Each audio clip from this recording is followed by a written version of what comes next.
Alright, it's 3:30, 2022. Infinite Plane Radio. I believe this is the anniversary of a bunch of Masonic lodges burning in Canada. It's also the anniversary of the George Floyd Act and the Rodney King beating. Rodney King having been beaten for 1 minute, 19 seconds. Clubbed 33 times. Go ahead and share the stream. I'm sending out notifications. We'll be right back.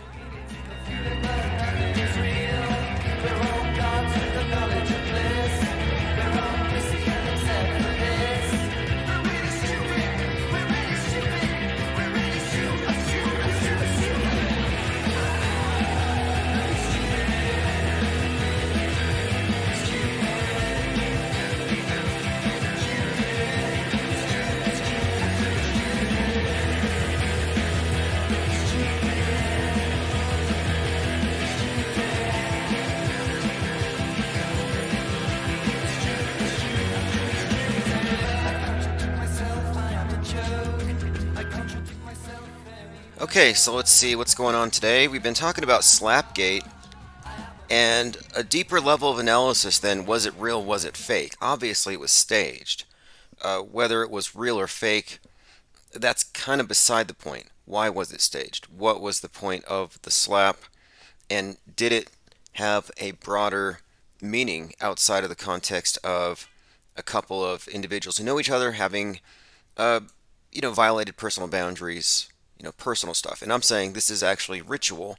And what you're actually looking at is a bigger bit of theater encoded into what you're seeing on the screen. And it ties into the character King Richard defending Venus and Serena. These names are key. On the green court, tennis court. And this ties into defending Jade Green, in the big green emerald dress.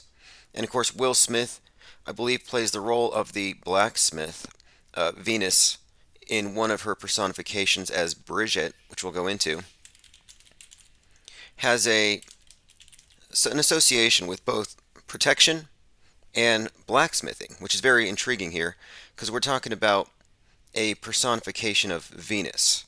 And one of the things that stood out more than almost anything else was during Smith's apology, Venus herself, the tennis player, is out there exposing her left breast. Now, how does this all connect? Well, that's a Janet Jackson-esque callback, if you recall, to the Super Bowl ritual where they exposed the breast of Janet Jackson next to Justin Timberlake. And this was not a wardrobe malfunction. It was a fertility rite representing the weaning of the sun god, represented in that particular ritual by the blonde Justin Timberlake, gold hair associated with the sun. So this is all ritual, is what I'm saying. And the defense of Venus, both on the stage and in the movies, and this was on the HBO actually, these things correlate. King Richard did the slap. He was playing the role of his character. And also, interestingly, he was laughing, yucking it up right after there with Denzel Washington, who just played Macbeth. And so now beyond just that, and I mentioned this yesterday, right before the slap, Chris Rock said the name Macbeth. He didn't say that Scottish playwright or that Scottish play. There's a this thing it's called the Macbeth curse. So this is like well known among all of these actors. According to folklore, Macbeth was cursed from the beginning, and it has to do with that coven of witches, but they refer to Macbeth as the Scottish play. Pete Trippa said, what's the message? That's what we're discussing here. Actually, I think I know. I mean, I'm not in their pyramid baby eating rituals. I can't tell you everything, but based on my assessment of the subtext of the story, it actually ties in to King Richard defending Venus, and this relates to, well, here's what it gets down to. Venus and Serena were both entering into the Green Court, a realm that they were previously excluded from because of systemic racism. That's the story here. That, yes, they were two of the best players, but they wouldn't have been discovered had King Richard not advocated for them and gone against the grain. They were reject. He was rejected constantly. One scene they had a tennis coach saying the chances of both of these being Mozart's is laughable, basically. So he didn't listen to any of that, and he continued to advocate for them against the inherent bias. And they made it to the top of the tennis courts. And I think the term court here is very significant. So my take on it is this. So Venus is defended by King Richard in order to get to the top there. At the same exact time right now, and we're talking about first black woman to succeed in this arena, and now we have the Supreme Court nominee, black woman Supreme Court nominee, who has faced criticism that has largely been looked at as something of a bit of a symptom of the same exact kind of ingrained attitudes that Venus on the tennis courts faced. So there's a parallel here. What's more, I believe that there's going to be some Supreme Court confirmation on, let me double check this, I think it's on 4/4, which also ties into the 75th anniversary of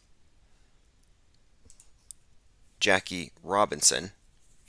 So we're talking about the Supreme Court pick, and this is going to be Judge Jackson, and that's going to be on 4/4. Again, the whole point of it is too, we're looking at this televised award show with a subtext where the real life staged event connects to the character in the movie, but it also pertains to this other concurrent event, which is a pretty major event when you get into it. So that's kind of where I'm looking at here. Let me go through my comments before we get any further. It's a broad question to ask what's the message, but I think these things are multifaceted because this also raises questions about, one, free speech, comedy. When is comedy not comedy? When is it incitement? And this is about meme control, thought control, and comics have been used for all of this stuff. What's more, the issue of black hair has been raised, and that kind of criticism, and this is all attached to this bigger picture of entrenched racist attitudes in America, which is why it's significant that the new justice is being lambasted by the right for advancing critical race theory. And, I don't have any opinions on the stuff one way or the other. I'm just commenting from the outside that this assessment of America, because I don't trust official history one way or the other. You ask the Democrats, the Republicans are the racists. You ask the Republicans, they'll say, well, the Democrats were the slave owners. So, you tell me. But my point being, ESPN is debuting a project commemorating the 75th anniversary of Jackie Robinson breaking the color barrier for Major League Baseball on April 4th. So this is another connection. Jackie Robinson, Mr. 42, the number 42, very significant in all of these race war psyops. It's also significant that Venus received $42 million in award in cash prizes on the tennis court. So on 4/4, we get a Supreme Court justice breaking a gender/color barrier thing. And this is all going along, tying into the story of Venus doing the exact same thing. Supreme Court, tennis court. And on 4/4, it's the 75th anniversary of Jackie Robinson, who broke the color barrier for MLB. So it's a very interesting day. On the 4th. It's going to be very interesting to watch, but to have all these things tied together. So my point being, one more time, just to quickly reiterate, this slap ties in this bigger issue of breaking color barriers, both tennis court, Supreme Court, and also about respect. Is it safe to joke about these things, or are there certain lines that need to be drawn? So this is all, I think, a psychological operation. More than just a slap. We're joined by the missing Sister D, Zin Vallis, Portal Complex, Mom with Sons, Kevin Mooring, Salty Siren, JPD White, the HBIC, Travis Cloud, Jared Boards, Cubstar. Jared Board says, no offense, Tim, but how long are conspiracy theorists going to talk about this slap? Yeah, this is something that happens. Whenever you have a trending story, the people who don't see the bigger subtext will immediately say, it's fake, let's move on. Let's talk about vaxes again. No, this is actually bigger than just the slap. We're looking at also an astrotheological occult ritual. This is the other aspect to it. So Venus, the planet, the so-called planet, whatever you think that thing is up there, this representation of a goddess, is associated with copper and the color green, among other things. And this is very significant, just as Mars is associated with iron and the color red. Venus is green. What color was Jade wearing? Big green dress, Jada. So that was connecting her to Venus. Again, Will Smith defends Venus in the movie and in real life, a Venus stand-in. And there's a lot more to it. Rock himself made a documentary about black hair culture. He made a documentary about this, so he knew very well what he was saying. This was a structured joke. So again, we're digging into the deeper level of the psyop here. Also, Venus, Ishtar, Easter, the timing of this. And now here you're looking at Janet Jackson, like Venus Williams, breast exposed, and you'll notice around her nipple she has the sun. Well, again, Bridget ritual, Candlemas, the green shirt, sun god rep. This is the weaning of the sun god who's born on Christmas. This is why Venus Williams had her breast exposed. Okay, so then you have this. Venus has a blacksmith and associated with protection. So what did the blacksmith just do? Will Smith, black, protection, protected Venus in the movie and in front of everybody. So in front of the entire world, you saw Venus's blacksmith defend her. This is kind of another layer to this thing. I guess a few other things you could point out is that prior to this staged event, Smith and Jada were backstage in front of a green screen where there was a green circle of light, a green spotlight on the wall. She's in her green emerald dress, and they're posing and laughing and talking about bringing the chaos. So when we cease to find new information about this, we will cease digging. But I think this is a great opportunity to point out the hypocrisy in all the true believers who call you crazy for noticing patterns, noticing subtext, noticing double meanings in the news, these symbolic, ritualistic events. The people who think that everything's real have to look at this stuff, and this really slaps them in the face. So no, I'm going to continue to focus on this. I don't think we should be dismissive of things just because it looks trivial on the outside. I used to ignore the Kardashians. I keep up with the Kardashians now because I know how big of a part they are in the Psy War. And it's all Psy War. If you find evidence of real war, please let me know. Cubstar says it's not the slap being analyzed, it's the script. Exactly. Salty Siren said it's not the slap, it's the story. Correct. All right, let us continue. Oh yeah, someone else. There's some other stuff in here. It's all fun to me just to look at how these other rumors spread. Like that Pfizer is an Oscar sponsor, and they've got an alopecia drug coming out. Look, that's an unorthodox marketing strategy, but I don't doubt it. Do you remember that guy with the underwear bomb? This guy packs a bomb in his underwear, and then he goes to the airport, and for some reason he doesn't have to go through the body scanners. Yeah, Umar Abdul Matulab, the underwear bomber. 23-year-old Norwegian terrorist, total crisis actor. I mean, we looked into this. This whole thing was 100% fake and staged. But he goes on a plane, and then with his underwear bomb, and it starts to go off, and the guy next to him, this hero, is like, I thought he had fireworks in his pants, and he puts it out. I mean, it's a great story. But anyway, the result of this story was, now we can pat you down. Like, they use this stuff. You remember the shoe bomber? Yeah, underpants bomber. Then you had wheelchair bombers. All these things are staged. I don't mean to get too sidetracked into this thing, but anyway, my point being, these events sell things. Schools. You know, like after Parkland, I was like, you know what? We need to get some designers, some fashion designers, and talk to some people who do work with Kevlar, and let's design some Kevlar backpacks. Because you know how the schools were doing clear backpacks so they could see guns, because school shooters, of course, pack it in their backpacks. But look, bulletproof backpacks in high demand after Parkland shooting. So there's money making opportunities around all of these things. In fact, I should bring this up. The school shooting drills, okay, pre-COVID, there were school shooting drills everywhere.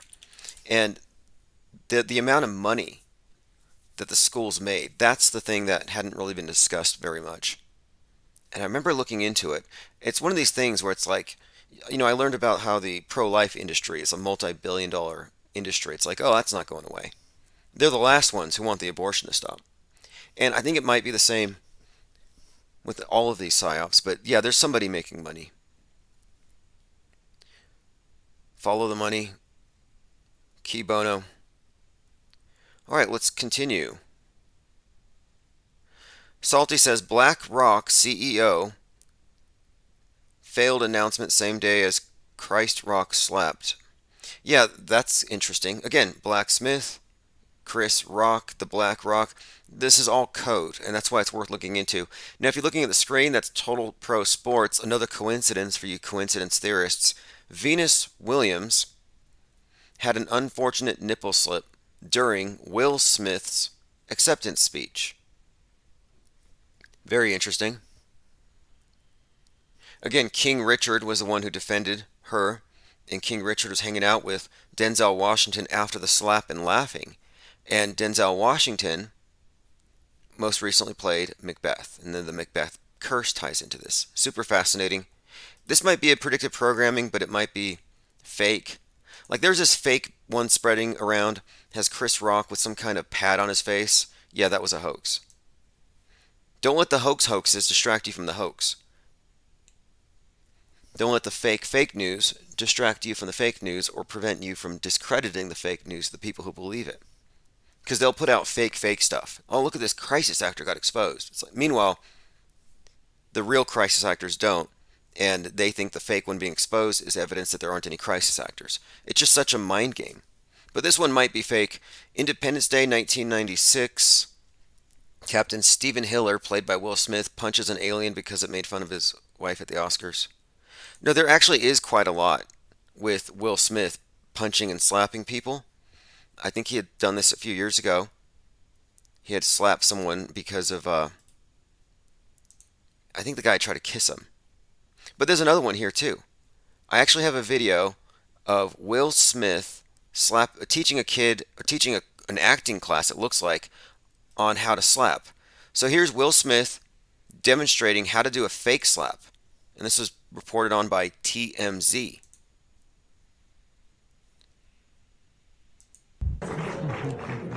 So here, you come on, out, you come on. All right, so here, I'm gonna do something. Basically what I'm gonna do is I'm gonna do that, right? And you just turn your head when I go. All right, and don't fall down the steps. Mama instinct kicked in. Thank you, Angelo. Thank you. So, I'll just go. Okay, so Will Smith just apparently slapped the kid, but nope, he slapped his own hand. Pretty convincing illusion. So, I'll just go. There you go. I'll just go. And then then he instructs the kid to fake fall right after. I mean, it's so easy to do. It's fakeable. And I always say it's fake until proven real if it's an extraordinary claim.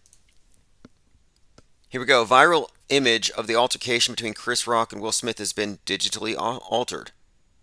There was one where it looked like he had some kind of pad on his cheek, which, again, it's just ridiculous. The fake stuff is ridiculous. There's real fake stuff we can look at. There's real evidence of hoaxery. Let us continue. Kind of a side note here. Jesus was crucified on dogwood. We were talking about dogwood last week.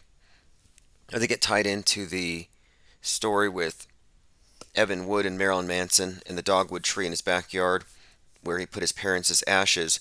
But anyway, a legend has it that the cross on which Jesus was crucified was made from a dogwood tree. And if you've seen a dogwood tree, you couldn't crucify someone on it, but it's because here God decreed that on that day the dogwood from never again grow large enough to be used to make a cross. So just bringing this up, dogwood, interesting symbolism there. If you look at the the way that the petals look, it kind of looks bloodstained. White petals, interesting looking plant. But again, dogwood, just a heads up. Someone sent that to me. All right, let's continue. We've been talking about this Ishtar Easter ritual, and we're getting close to Holy Week, so this might all tie into that. Jim Carrey wasn't cool with it. He was totally sickened, and this tells me that this is all just bare. This is the official version is that the slap was real. I mean, look, it fooled Jim Carrey. Jim Carrey was sickened, he said. Sickened by the standing ovation. Now, real or fake, it actually was sickening. I called them enablers. He goes up to give a speech where he didn't even apologize to Chris Rock, and he quotes Denzel Washington, and then he says, "Life imitates art. I was behaving like the character out of the movie." So he kind of gives away the game. Plenty of dupers delight. But again, it's real, and it's going to be a real serious issue to be discussed among the actors. I think he just earned his Oscar. All right, let's see here. OB and Ninja. Oh, yeah, hey, thanks. Thanks for coming. He said, glad to catch it. This is a brand new channel. Last week we had 3 channels pulled. It's getting kind of obvious to me that there's a big psyop coming. It's just been a pattern. Something I've observed is that whenever there's a large scale psychological operation, something that's going to be international, my channels tend to take hits. I've just noticed there's something of a pattern. Like maybe they know more or less where the intelligentsia of the internet's going to go. So they go ahead and cut us down in advance. So just a heads up, something's coming. Putin had his 22nd anniversary. He was elected Russian president in 2000. Interesting note here from Misha. This is kind of related. Trayvon Martin died on the 19th anniversary of the World Trade Center bombing from the 93 one in a development called Twin Lakes, similar to George Floyd dying in the Twin Cities 19 years after 9/11. Now, it wasn't perfectly 19 years after 9/11. It was in May. However, on 9/11, that was the one where Derek Chauvin showed up at the hearing. Like, why do they have Chauvin at a hearing on 9/11? It's because these events are about 9/11ing America. 9/11 is not just about Ground Zero in New York. I brought this up earlier that today's the anniversary of the Rodney King beating. Well, he was beaten for 1 minute, 19 seconds, 119, hit 33 times. And, by the way, in the movie King Richard, there is a scene where it shows the Rodney King beating. No coincidences here. Again, today's the anniversary of that, and it's the anniversary of the Masonic lodges burning. Let me go ahead and get into that really quick, because we knew Mac Parhar was friends with the guy that did this. So someone burned 3 Masonic lodges last year on this day. And why? I really do think this was a psyop aimed at this channel. I don't think that's a stretch. If you read this article, you'll understand what I mean. So you have the guy named Benjamin Orion Carlson Coleman. Now, Orion is actually known to the Egyptians as Osiris. I didn't know this until last January when Chesley Christ fell from the Orion Tower and crashed or died on 42nd Street. I'm like, wait, her name is Christ. She jumps from a building called Orion, which is actually Osiris, and dies on 42nd Street. So here's Benjamin Orion Coleman, 42 years old. And this 42-year-old burns 3 lodges because he had said that Masons and the Illuminati are putting 33s on everything. Like, he actually made these public statements on his social media accounts that made me think that this is an invented character designed to make us look crazy. Like we're somehow putting hits out on lodges or something, or pointing out the bad guys. Here's some examples of what this guy posted. Now, I didn't think this guy was a real person. I assumed he was an agent. Then I find out that this guy's friends with Mac Parhar, who may or may not have fake died. And by the way, Mac Parhar followed a mutual friend on Instagram a month ago after he died. So you figure that one out. So Ben Coleman, again, Coleman. Coleman is also the name of a lantern. I just cleaned 3 satanic clubhouses and nobody could do anything. I will stop the mind control. So that's one posting by him. Anti-Masonic conspiracy theorist charged with arson at a Masonic hall. So I think this was a false flag, is kind of my point. At 8:07 a.m. on Facebook, he published a message saying, I just cleaned 3 satanic clubhouses. He was flat earth, anti-Freemason, and anti-mask. This was also covered by the Daily Firefighters Beast. on Vancouver's North Shore had one of their busiest mornings ever, March 30th, when they were called to a fire at the Lynn Valley Masonic Lodge, and then an even bigger one at the North Vancouver Masonic Temple on Lonsdale. Philip Tarrant, who lives across the street from the Lynn Valley Lodge, said there were sounds of someone knocking down a door around 6:30 a.m. A van fled the scene after a person had thrown something into the building. Tarrant tried to battle the blaze with his fire extinguisher until North Vancouver District fire crews arrived. Just before 7 a.m., RCMP received reports of a fire at the Duke of Connaught Lodge No. 64, also known as the North Vancouver Masonic Temple, on Lonsdale near 12th. Firefighters from West Vancouver were called to assist their city and district cohorts. Then a third fire around 7:30 a.m. on Rupert Street in East Vancouver at the Park Lodge Masonic. So this guy's complaining about how there's 3 threes on everything, 33s on everything. Then he burns 3 lodges on 330. I find it very hard to believe that this could be real. But again, we looked into this character, Benjamin Orion Carlson Coleman, and Flat Earth Fokker calls in. And he says, oh, that's my friend, and I understand why he did it. And I was like, wait, how can you possibly justify this? He could have killed somebody. Could have killed a lot of people. Could have killed, a pet. I mean, who knows? He could have taken innocent life with arson, who I don't condone arson. Yet, this is one of these things where, oh, it's just a flat earth arsonist. Oh yeah, if you get into the flat earth theory, at some point you're going to want to burn stuff down. Give me a break. Flat earther busted in Freemason arson spree. Now, was he even a, quote, flat earther? I don't even think so. I think these agents are basically used to smear groups. Oh, let's just label him flat earther. Coleman's Facebook page contains anti-Freemason attacks. Now notice it's anti-Freemason. It's not anti-Jew, not anti-reptilian. Nope. Okay, so let me see what it says about this. Is again from the Daily Beast. Coleman has been charged in arson in one of the 3 blazes, and will face charges for the other 2. Goes on, this incident wouldn't be the first time a flat earther attempted to burn a Masonic lodge. They wrongly believe the planet is disc-shaped, and they blame the government, and others accuse the Freemasons for concealing the Earth's true shape. Goes on to say, a large section of the Flat Earth members are grounded in the general conspiracy world. This is Mark Sargent told the Daily Beast, I feel bad for the Masons because they're the most public of the secret societies. Okay, fascinating. But again, this guy was anti... Now, check this out. They know each other. Is this a coincidence? He's anti-vax. He says he believed that the Masons were controlling the world's largest tech companies, and they were part of a plot to harm people with the Pokies. He also reportedly promoted a Flat Earth Facebook group page, and he's friends with Mac Parhar. See, it even says it in the Daily Beast.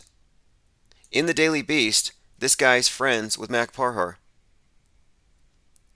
Commenter says, Tim, have you noticed how around the same time last year you were analyzing the same type of news, Masonic lodges burning? Actually, this is from last year. This is a hoax-aversary. So happy hoax-aversary to the Masons of Vancouver.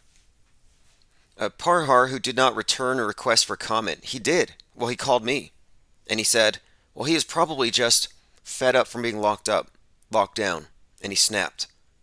So when Parhar defended this guy, I thought, wait, something's weird about this. Then I find out they actually know each other.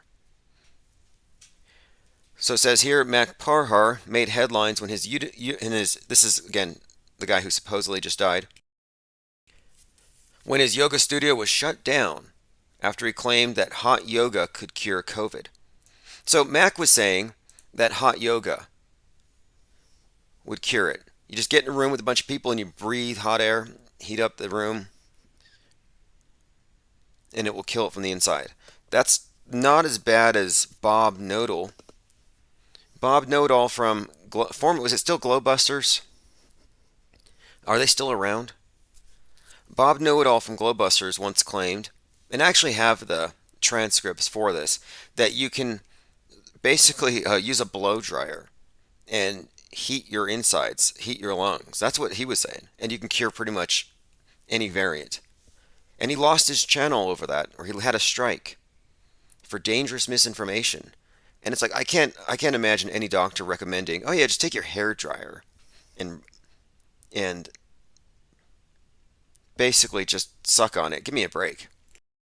But that's Glowbusters. And I think he said you have to turn the heat up 15 degrees per hour. All right, let me go through some comments. Yeah, this is hoaxiversary coverage of the 3 lodges that burned. All right, let us continue. I want to see if there's anything else in here. Now, this is written by Kelly Weil, who recently published her book, Off the Edge, which is supposed to be a book about the flat earth today and the flat earthers, but it's hyper focused on neo-Nazi rappers pretending to be flat earthers. She kind of missed the whole point. I don't think she did her homework. She said, oh yeah, it debunks itself. 2 miles away, there's 8 feet of curve. You can't see somebody from 2 miles away. I mean, there's no way she could be that ignorant. Actually, I don't know. Daily Beast. All these mainstream media types are so insulated, they have no idea. I think it's funny. I have no interest in bringing them up to speed. Yeah, keep on reporting on propaganda as though it's first-hand information. Keep yourself in a bubble. Oh, it doesn't really affect what we do.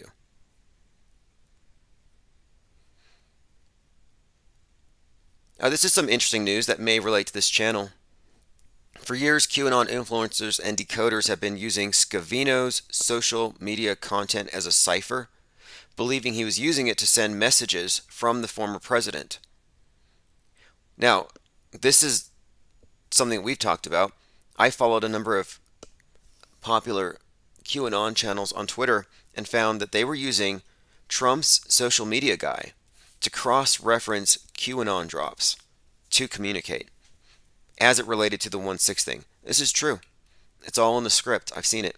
But it's actually coming out now, which is kind of interesting because I'm wondering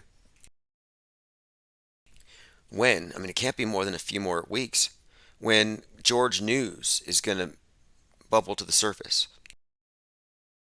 When George News bubbles to the surface, and when it's discovered that Q just migrated, it'll be fun for this channel because we're the ones that actually made that connection. I'm going through some comments. Awesome, yeah, people getting deja vu. If you're getting deja vu, it's because this is a hoaxiversary. If you want to get to the most recent YouTube channel, because they do shut our channels down all the time, make sure you're on our text alerts. Now, Trump is pretty much going the path, I think, of Nixon. Nixon, Watergate, you had what, 20 minutes or 18 minutes of missing audio was enough? Well, we got 7 hours. 7 hours of burner phone conversations right now making Trump look pretty bad. And now you have this. Now, look, I know as well as most of you know that the 1/6 fake insurrection was a staged riot, that nobody died, nobody cried. Roseanne Boylan didn't get trampled to death with her Gadsden flag that said, "Don't tread on me." Ashley Babbitt's not dead. All staged, all fake. However, we're doing world stage analysis, and this is what the masses believe is true. And so, in the quote real world right now, Trump is openly asking Putin for a favor. And this is actually being promoted by George News to his 300,000 followers. That's how I came across this piece. But Trump was calling on Putin to release info about Hunter Biden's crack pipe or his laptop or whatever.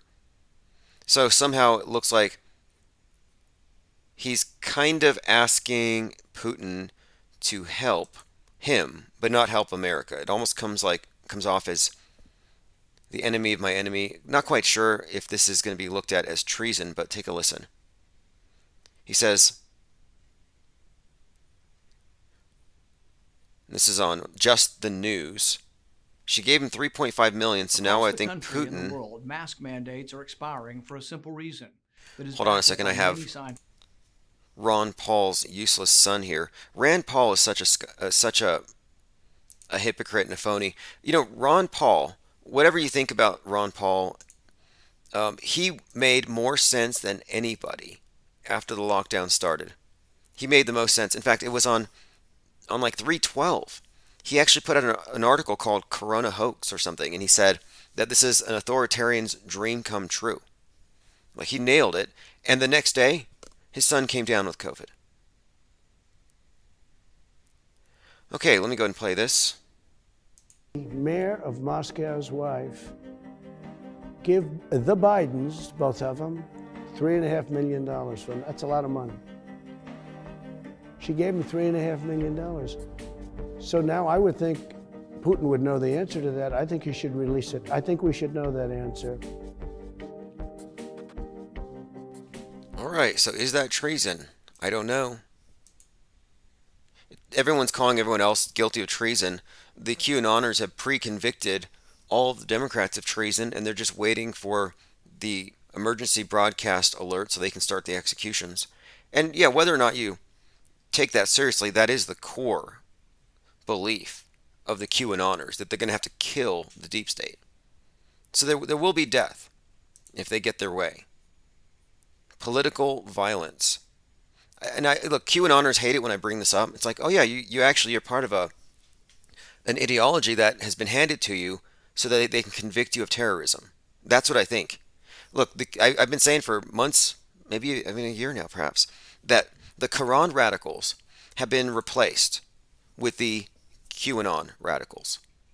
And what they've done is they've taken the great Satan narrative and they've handed it over to these guys locally, domestically. So now you have DMVs, or no, DVEs, domestic violent extremists, who have this ideology that makes them want to kill the great Satan within our government. So they've been handed this thing. So you can't say, not all Muslims are terrorists. Remember that argument, not all Muslims are terrorists? Well, you could say, they'll say, not all QAnoners are terrorists. Well, the basic thing, though, is, are you or are you not espousing the idea that there is a great Satan?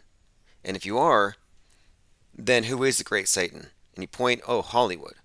Oh, Hollywood elite, Democrat elites, blood-drinking, adrenochrome, Satanists, Ellen DeGeneres, Tom Hanks, all these various pop stars. And you can see it's the same targets. So QAnon is just a new iteration of the same ubiquitous terror threat that they created, and it's the same exact solution.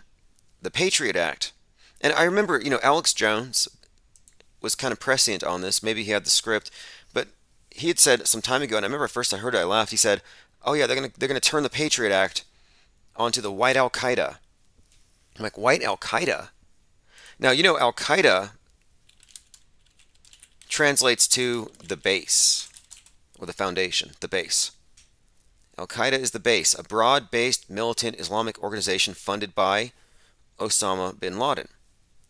So now the white nationalists, the ones who want to shoot the 5G towers and put us into a blackout and create a race war, etc., yeah, they're called the base. Examining extremism, the base, a violent right-wing extremist group that promotes a race war and the creation of a... So again, this is so perfect a parallel. I mean, the base, Quran, QAnon. Great Satan, Great Satan. They just literally moved it over. Vanilla ISIS. Grangerman says Bruce Willis announced that he has aphasia, which is one of the side effects.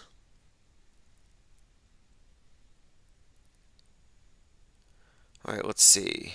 Going through your comments.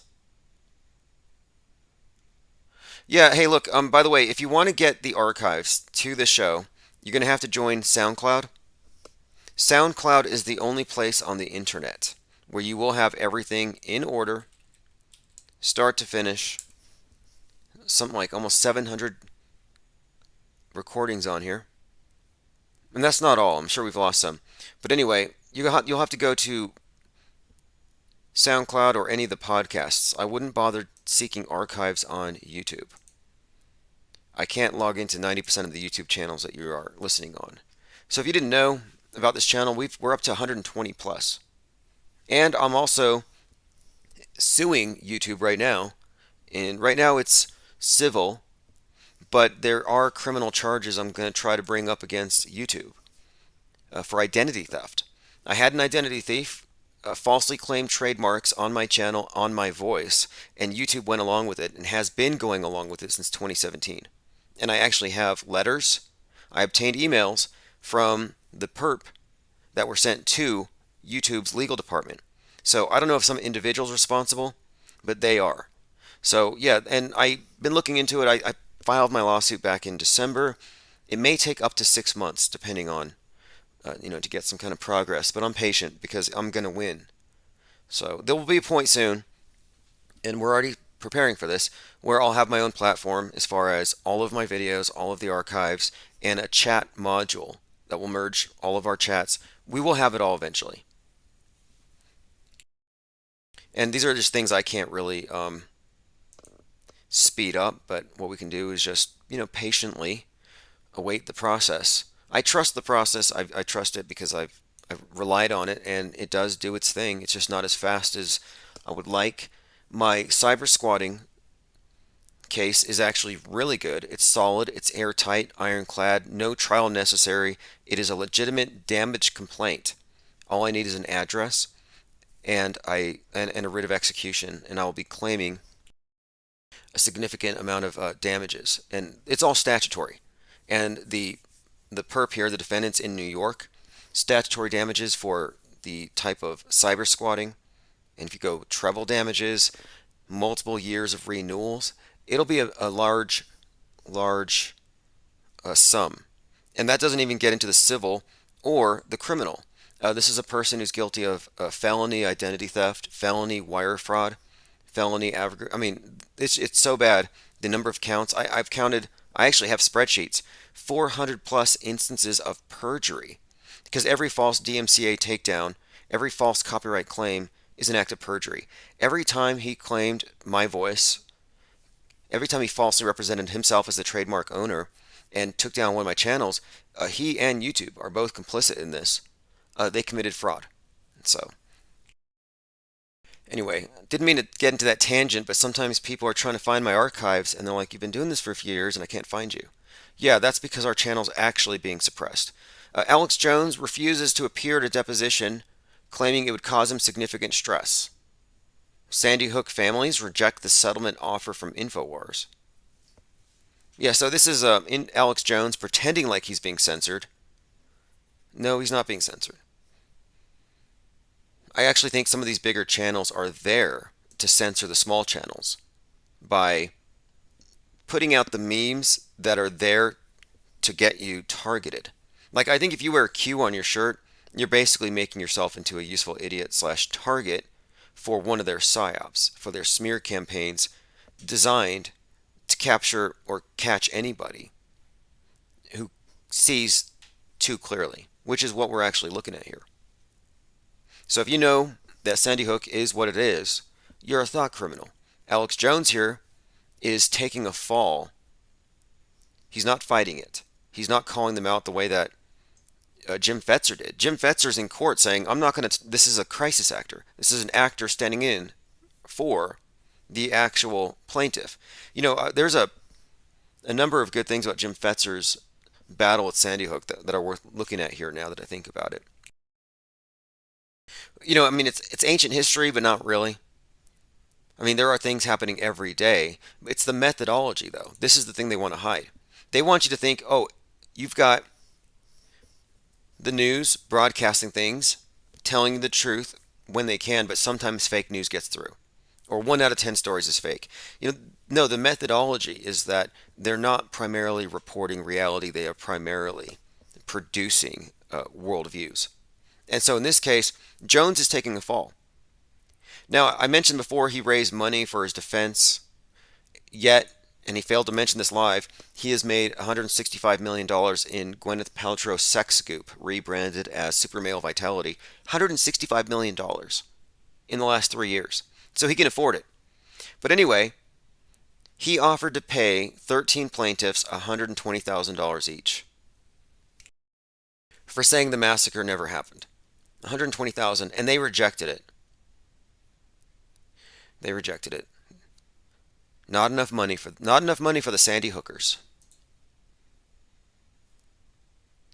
So is he fighting for you? Is he on your side?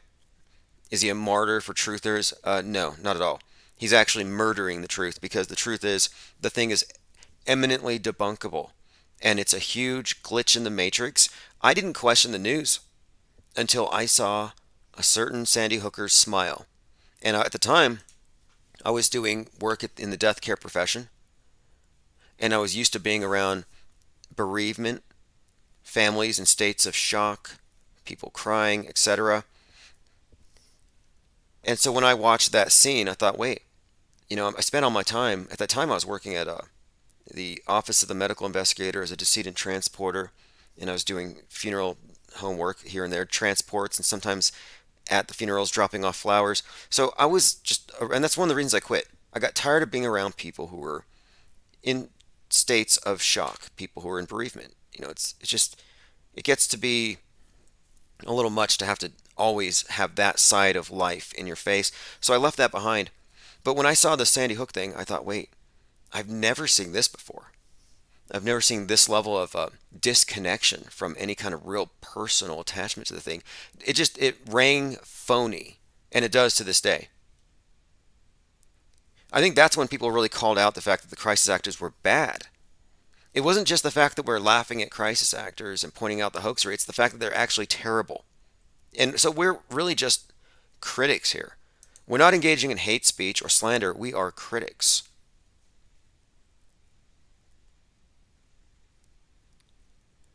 Echo Charlie says, we need to put the archives in seeds DNA and put them in Antarctica. Yep. Commenter says, was the Oscars slap a scripted ritual? Do you have to ask? Yeah, actually, listen to yesterday's live stream and the day before that. It's 100% scripted. Not only scripted, but it's based on his character from the movie, which gives you another clue.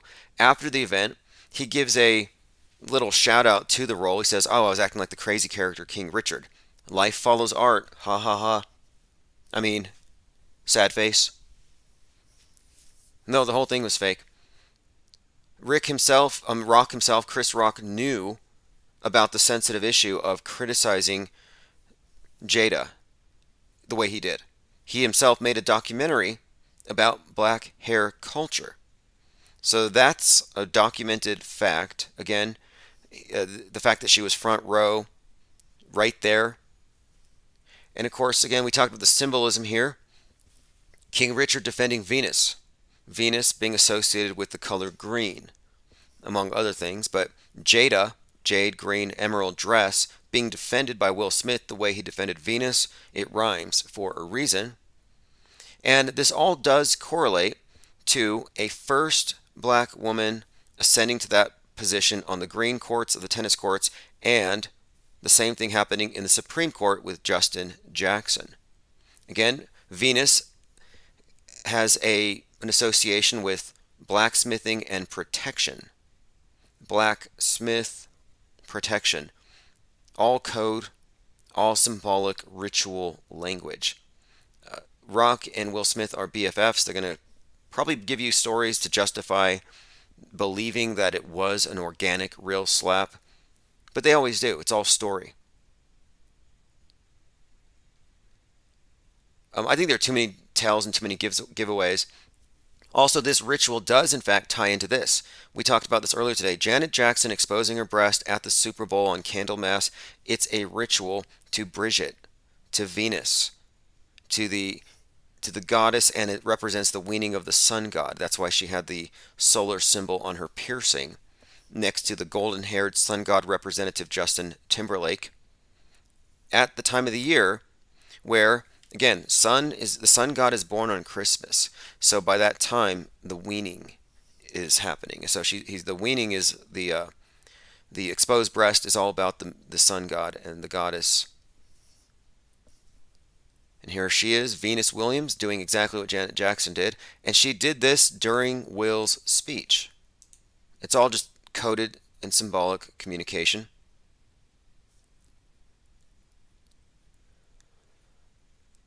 Again, there's another thing here I want to point out. There is the connection between Judge Jackson and on April 4th. We're going to hear more about this, but it's mainly this. Will Smith defends Jada. King Richard defends Venus. Venus needed protection on the tennis court. Ketanji Jackson in the Supreme Court. The issue that they're raising with the PSYOP is identity politics, acceptable discourse, an attack on free speech because, of course, comedy goes too far and violence is justified to stop bad memes. That's the other part of it. If the memes are bad enough, if the jokes are harmful enough, and or toxic enough, yeah, we can use violence to stop it. Again, the Denzel Washington quote is huge. He's up there quoting Denzel Washington, who just played Macbeth. Then you see Macbeth and King Richard laughing at the side of the stage. And the significance here is the Macbeth curse. Chris Rock shouted out, he actually said Macbeth, shouting out Denzel Washington. And the Macbeth curse was then manifested when he got slapped. But listen to this headline. History is repeating itself with Jackson's race-based questioning. So they're comparing the treatment of the new Supreme Court nominee to that of Thurgood Marshall in 1967. Parallel story. And it's all about the courts and firsts and color barriers. And that's again why it's significant that on April 4th, we're looking at the 75th anniversary of Jackie Robinson. Echo Charlie says, what about the arms? It's symbolic. Look at the arms. Yeah, that's what I was saying. She's making a triangle with her arms. So there's definitely something to unpack there. The posture. And then here's a picture laughing with Denzel Washington. And now this is also significant. If you watch the movie Macbeth, it's filmed in black and white. That in itself is key. What's more, beyond the Macbeth curse, I would say is Denzel Washington he played Malcolm X, and there's some interesting connections here when you get into the meta script and the director Spike Lee, which we'll probably get into very soon here. Also, you'll note it was about a black king losing his head. Black and rock also, separately and together, are major metascript key terms and words that we've been noting really since probably when COVID kicked off and that Black Monday market crash commenced.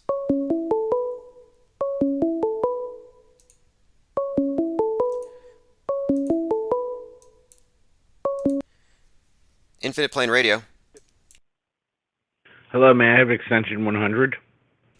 Yeah, you got it. Oh, shit, Tim. Yeah, this is I called I called the wrong number, Tim. Oh my god, I was like, this guy sounds... I'm actually at extension 100. That's why I thought this was weird. What can I help you with? Now I'm calling my doctor's office. Oh, okay. And well, I hit... Don't let me interrupt that. You were the last number I dialed on this phone. No, I thought I was hitting call back the last number in. I was hitting call the last number dialed. I'm a buffoon, man. Oh, that's cool. Good to hear from you, though. No, this is 5 minutes of fame. Good to hear from you and everyone here in the chats. Happy to hear from you. Oh, you were actually on you were on YouTube. I've been so busy I didn't even get time to listen to YouTube.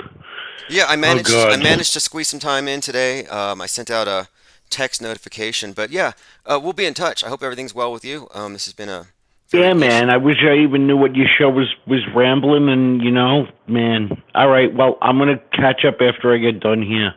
Thanks, Tim, brother. Extension 100. yeah, yeah. Hello, man.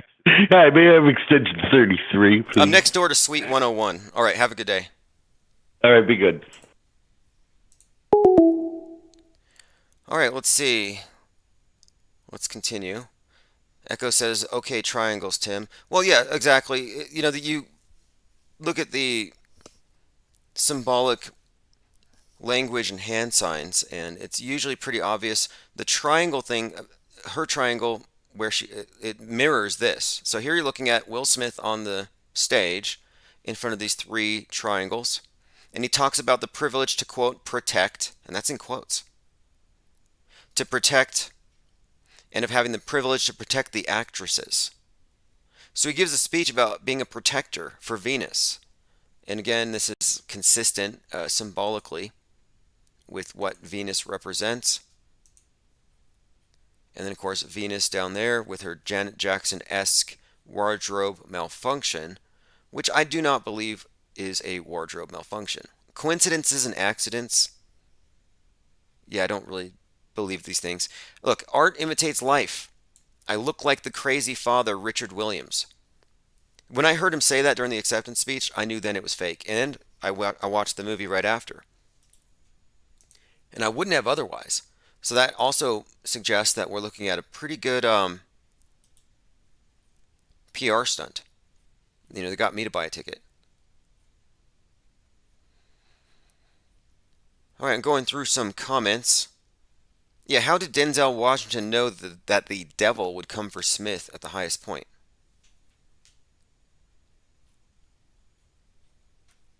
So many coincidences. That's why it's funny when somebody asks, is it fake? I'm like, you should be asking, is it real? Fake until proven real when you're dealing with the pathologically lying PSYOP entertainment complex. It's all about deceptions anyway.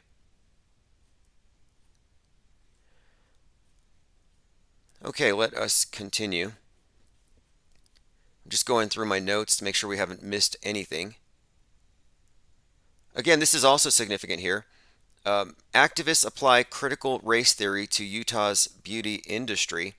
So the issue of black hair culture is a sensitive topic to be flippantly mocking in front of the world, especially at the Oscars like that. So that was an inflammatory thing. It was not a flippant bad joke. It was a targeted statement, I think, intended to incite a broader conversation. And it's not a coincidence that the Supreme Court justice is being questioned by the right as being. Let me see if I can find some direct quotes, but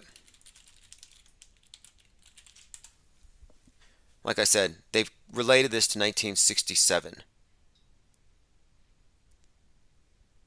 Jackson questioned on Supreme Court's shadow docket.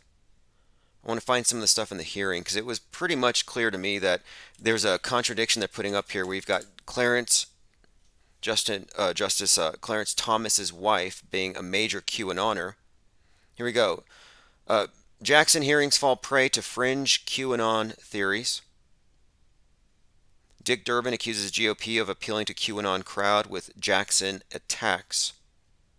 So again, the point of it, my point here is that she's being, quote, attacked. Howley channels QAnon with attack on Jackson. So you have this first, this is another, it's a parallel to the story of Venus Williams. And again, King Richard defends Venus. Will Smith defends Jade/Venus. And I think what you're seeing here is a parallel. As someone else rises to the court, a parallel story, there is a need for defense, and it's all about her being under attack. And it's the same forces doing the same types of attacks. We're talking about in the movie. It's really a bunch of, I would say it's racist and entrenched attitudes. What you would expose with CRT. No coincidences. Commenter says, "Are you available for a Skype at this moment?" Yeah, if you, I wasn't expecting any calls, I could possibly do it. I actually have to get back to work. I am working to maintain this channel, and I'm only a couple days off from the next Patreon payment. So everyone here who supports this channel with Patreon, I have to say thank you again, because without that, we would not be able to even maintain the schedule that we have. I'm trying to work towards something more like a 5 days a week open phones. There's so much research to do, but I'm very much, I have a conflict of interest. In fact, I actually called one of my old employers. It's kind of funny. We were talking about the funeral home, the death care profession thing. I called the state morgue because I used to do decedent transport, and it was a pretty good gig. I could get a 48-hour shift, be on call, and get basically almost 800-900 bucks for the week. So I may go back into body transport. So I'll see what I can come up with. But anyway, thanks everyone for hanging out. We'll be back possibly later on tonight. Sign up to the newsletter, and if we are, you won't miss it. And this is actually, let me go ahead and send out one more thing here in the chat. All right, so if you didn't get on the newsletter, just click the link, get on.